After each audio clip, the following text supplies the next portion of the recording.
আসসালামু আলাইকুম। আউযুবিল্লাহি মিনাশ শাইতানির রাজিম। বিসমিল্লাহির রহমানির রহিম। কোনো বিপদ আসলে আপনারা ধৈর্য ধারণ করুন। ইন্না লিল্লাহি ওয়া ইন্না ইলাইহি রাজিউন।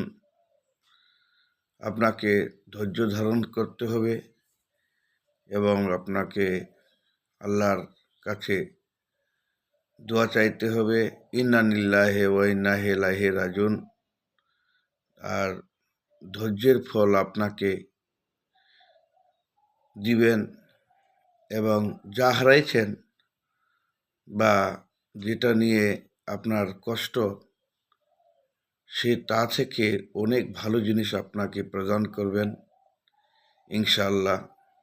এই জন্য ইন্না লিল্লাহি ওয়া ইন্না ইলাইহি রাজিউন এই দোয়াটা পড়বেন, ধৈর্য ধরবেন এবং আল্লাহর প্রশংসা করতে থাকবেন, নামাজ পড়বেন আর রোজার সময় রোজা করুন। এই রোজার সময় চলছে।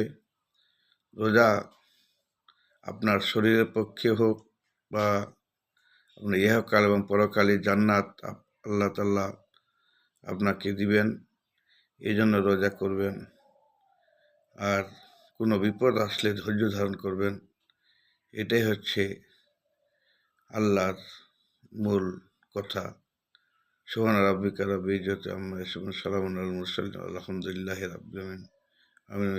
লা ইলাহা ইল্লাল্লাহ মুহাম্মাদুর রাসূলুল্লাহ সাল্লাল্লাহু আলাইহি ওয়াসাল্লাম।